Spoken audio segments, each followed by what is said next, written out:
Bienvenida a 40 y 50 con Ana Goros, el podcast donde por fin hablamos de lo que nadie nos contó sobre esta etapa. En cada episodio te traigo reflexiones, herramientas y conversaciones interesantes para que empieces a priorizarte, conocerte mejor y vivir con más calma. Estamos aquí para acompañarnos e inspirarnos, porque los 40 y los 50 llegan con cambios y juntas es más fácil. Ponte cómoda, que empezamos. Este episodio lo grabamos en una azotea de Madrid, con tejados al fondo, el sol del atardecer en la cara y esa sensación de estar justo donde necesitas estar. Hoy me acompaña Alaitz Benito. Nos conocimos hace años trabajando juntas en Bilbao y desde entonces he visto cómo su camino ha ido encontrando su sitio. En esta conversación hablamos de muchas cosas que están muy presentes en nuestro día a día. De tanta productividad que a veces nos agota, de lo que nos cuesta mantener a veces la atención, o ese ruido de fondo constante que ya ni notamos. Y también hablamos de qué pasa cuando empiezas a hacerte las preguntas adecuadas. ¿Y si el silencio no fuera incómodo, sino una puerta de entrada? ¿Y si escribir a mano pudiera cambiar la forma en la que te hablas a ti misma? Aquí entra el journaling, una herramienta sencilla y muy poderosa para volver a ti. Te vas a llevar ideas, preguntas, una práctica para empezar a probar hoy mismo y quizá una pista de lo que pasa cuando a los 40 o 50 decides empezar a escucharte en serio.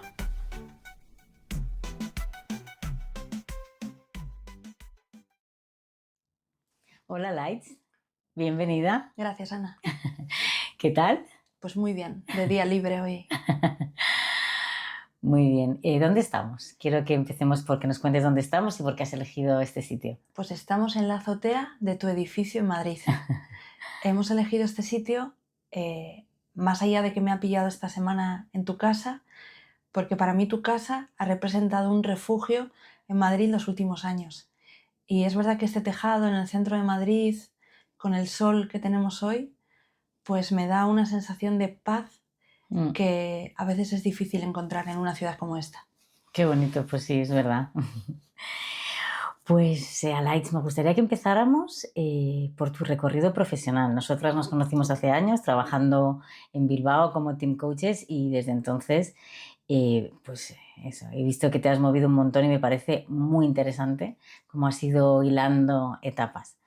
Cuéntame, ¿cómo fue ese camino desde la ingeniería química, pasando por organizaciones, empresas, para hasta llegar a tu rol, ¿no? actual, que estás de responsable de experiencia de empleado y desarrollo de carrera? Bueno, empecé estudiando ingeniería química. De esto se suele reír la gente que me conoce cuando me preguntan ¿por qué estudiaste ingeniería química? Pues para demostrar a mis padres que era lista. Yo siempre escuché en casa obrera, que tenía que tener un trabajo en el que a poder ser tuviera el menor número de jefes posibles, y hoy en día lo primero que se te puede ocurrir puede ser emprendedor. Y en aquel momento era, no, pues un cargo muy alto en una empresa. ¿Quiénes tenían los cargos altos? Los ingenieros. Y me metí en una carrera que me hizo sufrir bastante porque era muy exigente y muy demandante, pero también me ayudó a ordenar mi estructura interna y a pensar de una forma que luego a lo largo de mi vida me ha abierto muchas puertas. Y por ahí empecé. Enseguida me di cuenta, los últimos años de carrera, que tenía cierto talento o facilidad para escribir y empecé a forjarme una carrera en el mundo de la comunicación y de la simplificación de conceptos complejos en cosas más sencillas. A día de hoy, cuando la gente me dice ¿a qué te dedicas? Pues a hacer fácil lo difícil. Todo esto sumado a, no sé si has hablado todavía de astrología en algún podcast, pero a mi Virgo... Pronto lo haremos. A mi Virgo y mi orden y mi estructura, pues hizo que enseguida se me diera bien ayudar a armonizar proyectos, organizar equipos, y me he desarrollado los últimos años como project manager. Y luego en paralelo, la vida que te va sucediendo y te va mediante choques haciendo ir hacia adentro, conocerte más y descubrir partes de ti sensibles que igual no son tan evidentes cuando eres más joven, pues me he ido centrando más en el desarrollo de personas y me ha llevado a estar ahora mismo en un departamento de recursos humanos Ujú. en la experiencia de empleado, ¿no? Y en el desarrollo de las personas. Qué bueno. Qué bueno. Y en esta experiencia actual tuya en la empresa, ¿cómo ves o cómo dirías que está afectando pues este ritmo acelerado, esta hiperconexión y este vivir hacia afuera que tenemos?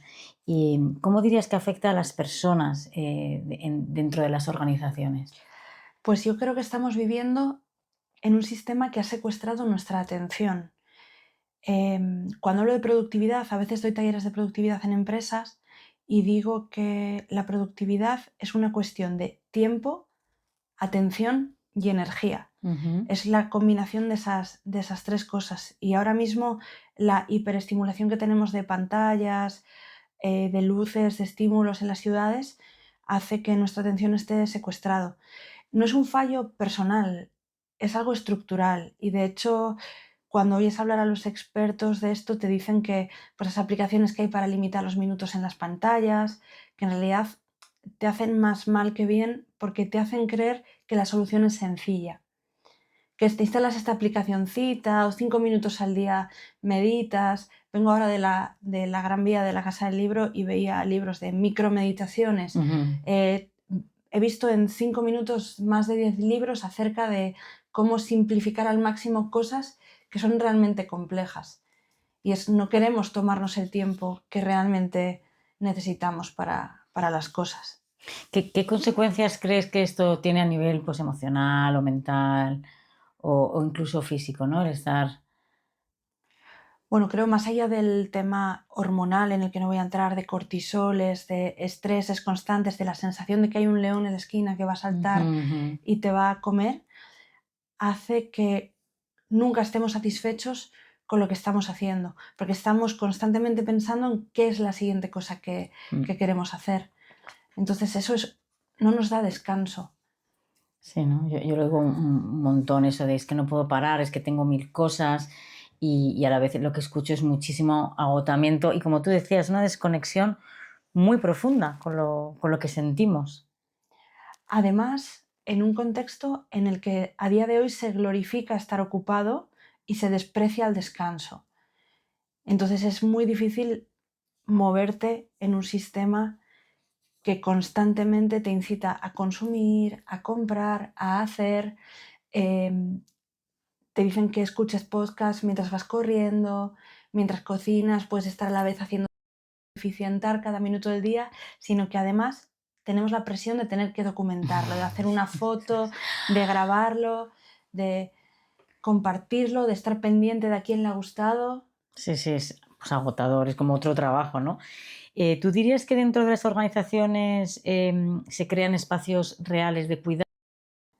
Yo diría que no, porque al final la organización, ¿qué es? La organización es la suma de las personas que la componen. Ya. Para mí el ente organización, nosotros tenemos, o yo trabajo en tener un programa de bienestar en el que hemos tenido varias sesiones para hablar de burnout y a la última sesión de burnout no pudo asistir prácticamente nadie porque estaban inmersos en los proyectos. Y luego, ¿qué haces? No os preocupéis, yo os envío la grabación y entonces os pongo la presión de saber que hay una grabación, que a ver en qué momento la conseguís escuchar, que probablemente la vais a tener que escuchar en un rato de ocio o de descanso o de paseo y también va a hacer ruido en un silencio al que al final no vais a conseguir acceder. Entonces es difícil.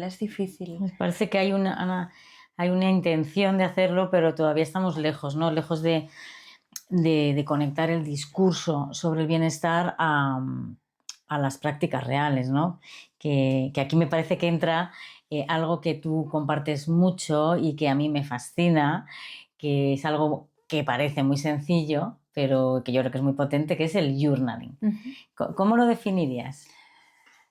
El journaling es una palabra muy moderna para lo que antiguamente era escribir un diario o escribir de forma reflexiva en Ujú. una libreta, en un papel o ahora mucha gente dice que lo hace en el teléfono también, aunque yo considero desde mi déficit de atención quizá que no es el mejor dispositivo. sobre el que sentarte a mirar hacia adentro, pero básicamente es sentarte tranquilamente a escribir. ¿Y qué es lo que le hace tan transformador como herramienta de reconexión y de esta vuelta a nosotras mismas? Pues porque es una forma de reconectar con la verdad de lo que vivimos internamente. Ujú. Hace poco escuchaba yo también en una entrevista que apenas tenemos espacios para la divagación mental, porque antes ibas a esperar el metro, Total. tardaba 10 minutos y eran 10 minutos en los que divagabas. O te metías a la cama por la noche y hasta que te quedabas dormido la mente divagaba.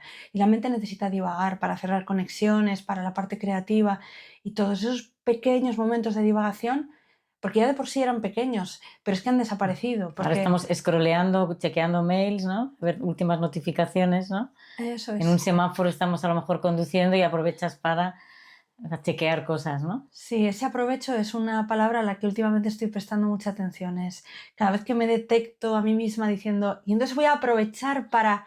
No, no, no, no. Cada vez que hay un aprovecho, hay un multitasking Es detrás de ese así, aprovechar. es así. Y pareciera que es como, digamos, la cara B de esto de documentar todo, ¿no? Parece que es mucho hacer y documentarlo en redes, y esto es como la otra parte, ¿no? La de no lo sabe, es solo, es como más individual y más interior, ¿no? O sea, parece que es un poco eso, la otra cara de estar hacia afuera, ¿no? Sí, y es una declaración casi de que tu mundo interno merece ser escuchado y de dar valor a lo que sucede dentro de ti. Ujú. Es, por eso es difícil, por eso mucha gente te dirá, yo no sé escribir, ¿no? A todos los que dicen, yo no sé escribir. Mm. Normalmente, a fin de año suelo hacer un taller de escritura para que la gente haga un análisis del año. Y siempre vienen personas que dicen, no, yo es que no sé escribir. Y digo, si sabes hacer una lista de la compra, sabes escribir. Entonces, todos sabemos escribir. Me he dado cuenta también que hay muchas personas de nuestra generación que asocian escribir a algo que se puede hacer bien o mal. Porque en la infancia cuando escribimos nos corrigen con rotuladores rojos, o sea, entonces es un espacio en el que la escritura ya te conecta con cierta ansiedad de lo estaré haciendo bien, esto no se puede escribir así. A veces nuestros propios pensamientos y emociones nos avergüenzan y tampoco los quieres escribir. A veces un miedo sientes que cuando lo escribe puede cobrar más fuerza y otras veces es al revés. La mayoría de veces diría que es al revés, que cuando lo escribes es cuando puedes Pierde. comenzar a eh, desactivarlo. Pero hay ujú. tantos miedos en torno a mirar de frente lo que sucede dentro de nosotros que la escritura te los pone ahí. ¿Y qué beneficios tiene eso, dirías? ¿Qué has visto tú? Primero tiene el beneficio de que tú te vas a conocer más. Mm. Yo siento, sé que hay personas de todo tipo, a mí me gusta contar con toda la información para tomar decisiones. Entonces, poder ver con claridad todas las oportunidades, visiones, miradas, formas de afrontar algo que estoy procesando internamente, ya es mucha más información de cara a tomar decisiones. Y luego, a nivel cognitivo, tiene muchos beneficios. A casi todo el mundo entra en contacto alguna vez con que te compras un modelo de coche o un color muy especial, una blusa muy particular y vas por la calle y vas viéndola por todas partes. O personas que he tenido amigas que igual han tenido problemas de fertilidad y de repente van por la calle y solo ven embarazadas. Una de las prácticas más sencillas de journaling, que creo que tienen más beneficios para todo el mundo, es al final del día escribir los 3 momentos del día que más te han gustado o en los que te has sentido presente o que han sido especiales ese día. Y eso ya de por sí va a hacer que al de menos de una semana de que empieces con esta práctica, vas a entrenar tu cerebro a fijarse en las cosas especiales, bonitas y positivas que te han sucedido en el día. Y entonces ya vas a instalar, por decir así, en tu sistema un programa que se va a enfocar en lo positivo. Eso es, y en el agradecimiento, en el que eso lleva al presente, ¿no? Que por eso hablamos de volver a ti, nos lleva a nosotras mismas, ¿no? Más en el adentro.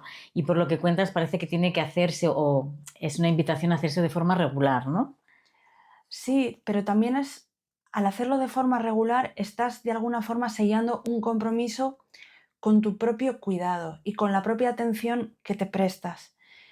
Entonces, sí que es importante no hacerlo desde una disciplina tóxica o desde una autoimposición, pero sí asegurarte de que todos los días tienes unos minutos, igual no todos los días te vas a poder sentar a escribirlos, pero todos los días que tienes unos minutos para reflexionar acerca de cómo estás.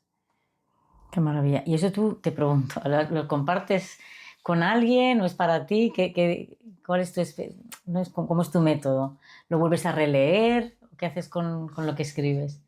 Hay cosas que no releo. Hay una práctica, por ejemplo, cuando estoy con muchísima ansiedad o me levanto muy agitada por la mañana, una práctica de Julia Cameron de las morning pages o las páginas Sí. matutinas, que agarras una hoja, escribes todo lo que se te pase por la cabeza, que puede ser una mezcla de sueños que has tenido, cómo te has levantado, lo que te pasó ayer, simplemente para vaciar la mente. Y eso normalmente a veces lo hago cuando cuando estoy muy ansiosa o me levanto muy agitada, pero eso no lo vuelvo a leer jamás. Simplemente se queda ahí, me liberó, lo suelo utilizar un cuaderno sucio y luego los voy tirando. Después hay una práctica más reflexiva acerca de cómo estoy, que lo suelo hacer pues una vez a la semana, que luego hago la reflexión mensual, luego cada 3 meses y luego la anual. Y eso sí me gusta leerlo, pero porque me sirve muchísimo para ver si sigo atascada en lo mismo, ver si sigo con las mismas creencias antiguas. A veces en relaciones en el pasado me ha servido para darme cuenta de que no conseguía avanzar. Hay una práctica de escritura que sí reviso constantemente, que está más relacionada pues con los objetivos o los propósitos o la intención con la que quiero vivir. Y entonces ahí sí que tengo una práctica muy ritualizada, y en este caso esta sí la he llevado a mi equipo en empresa, pero es de hacer una revisión semanal de qué intención tenía esta semana, qué aprendí, qué funcionó, qué no funcionó, y lo llevo también a una estructura de mes y de trimestre. No tanto para darme con el látigo en lo que he conseguido o en lo que no, pero para aprender a ser realista realmente con mis tiempos de descanso, con mis espacios de disfrute y con la intención que tenía a principio de año, porque se nos olvida constantemente lo importante. Es como un elaborado método de evaluación, pero que a la vez es muy sencillo, ¿no? Porque es tú con tu cuaderno. Y que intento sea liviano. También, ¿no? Sí, intento sea liviano, sí. Qué bueno. Pues muy, muy interesante, Alaitz, bueno, y tantas otras cosas, ¿no? Que me consta que nos podrías contar. Y ahora te voy a preguntar en qué otro tipo de proyecto. Sistematizar el método de escritura y hacerte buenas preguntas en la libreta, porque al final cuando tú te enfrentas a la libreta es como entrevistarte a ti mismo, y en función de las preguntas que tú te hagas a ti mismo, pues vas a poder luego destilar ahí el oro que tengas interno para evolucionar. Entonces he descubierto que se me da bien hacer buenas preguntas y creo que puedo acompañar a las personas mediante preguntas a que en sus propias respuestas encuentren el camino para transformar su realidad, que es una de las cosas más transformadoras, valga la redundancia, que he descubierto en la vida. El hecho de saber que tú eres el responsable de tu realidad experimentada y poder transformarla es algo que está al alcance de todos y que puede estar detrás de hacerte y de responder a buenas preguntas. Entonces, ¿eso es un proyecto concreto? ¿La gente te puede encontrar en algún lado? Sí, el proyecto tiene un nombre un poco exótico, se llama Inner Aesthetics, que habla de la estética de lo interno. Qué bonito. Y la página web es i-aesthetics.com, donde podéis encontrar recursos gratuitos para empezar a haceros buenas preguntas y otro tipo de contenido que espero descubráis pronto. Esto lo vamos a poner en el texto del podcast para que la gente te pueda encontrar. Y bueno, veo que tú tampoco, no solo hablas de estas prácticas, ¿no? También las vives. De hecho, has hecho varios retiros de Vipassana, vives en la montaña actualmente. Has cambiado mucho el ritmo, ¿no? ¿Qué te han enseñado esos espacios de silencio profundo? Para mí el silencio siempre ha representado una incomodidad grande. Yo recuerdo mi adolescencia y toda la época de universidad durmiéndome con la radio puesta.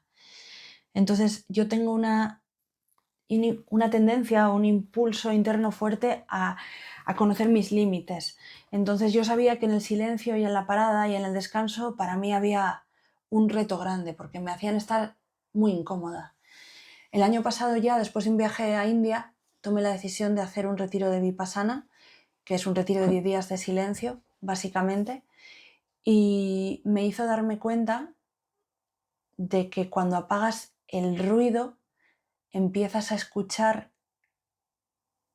algo que tiene pinta de ser muy real y a lo que accedemos muy pocas veces, en la naturaleza, en silencio, muchas veces en la enfermedad, porque la enfermedad te lleva a esas paradas obligatorias y creo que tenemos oportunidades de poder hacer esto sin necesidad de que la vida nos detenga, ¿no? De bajar como una capa más, ¿verdad?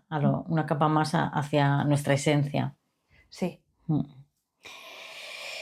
Pues, Alaitz, mira, muchas de las mujeres que nos escuchan están entre los 40 y los 50 años, pues una etapa en la que sobre todo muchas cosas empiezan a moverse, ¿no? ¿Qué dirías tú que cambia en esta etapa en nuestra forma de cuidarnos o incluso de trabajar? Por un lado, siento que está la conciencia de que la vida ya no es infinita y eso te da un golpe de realismo de decir, esa chispa, ese fuego interno que tú tienes y que igual has estado tapando con ruido, con compras, con consumo, con lo que otros querían, las definiciones de éxito de otras personas, pues ya te dejan de servir. Y empiezas a escuchar más alto la tuya y también siento que es una época en la que quieres estar para ti. Quieres estar para ti. Y ese quieres estar para ti, al final te hace ser más auténtica, más fiel a tus necesidades y empezar a explorar o a probar muchas cosas diferentes también para ver qué es realmente lo que tú querrías hacer o que sientes o conocerte. Creo que es una época muy bonita para poder empezar a escribir. Sí, y parece que, como antes hablabas de preguntas, de hacerte buenas preguntas, que como una tan sencilla como sería la de ¿y ahora qué quiero yo? ¿No? Que ahí se abre esa puerta de, ¿no? Si dejamos fuera a los demás, nos quedamos con nuestras necesidades, ¿no? Y empezar a poder ofrecérnoslas, ¿no? Muy bien, Alaís, pues así para cerrar, me encantaría que pudieras decirnos o compartirnos qué frase le escribirías a tu yo de hace 10 años, o sea, algo corto, algo directo, algo, ¿qué le pondrías en tu libreta? Pues yo creo que lo que le diría es que no hace falta correr detrás de nada, ni de nadie, ni perseguir nada, porque lo que es para ti te termina encontrando. Qué bueno. Qué bueno. Pero para que te encuentre tienes que estar quieto a veces y en silencio. Qué maravilla. Alaitz, muchísimas gracias por estar aquí hoy. Ha sido un gustazo compartir, escucharte. Yo me quedo con muchísimas ganas de coger esa libreta y ponerme a escribir, aunque sean esas 3 líneas. Y bueno, y ya con eso, ¿no? Con ese espacio dedicado a nosotras, pues ya empieza el cambio. Así que muchas gracias. Gracias, Ana. Y hasta muy prontito. Gracias. Si te ha gustado este episodio, te invito a suscribirte en mi web, anagoros.com. Ahí puedes dejar tu mail y recibirás cada semana, de forma totalmente gratuita, reflexiones y claves prácticas sobre los temas que vamos tratando, además de estar al día de los cursos y contenidos nuevos. Te espero en el próximo episodio, aquí en 40 y 50 con Ana Goros.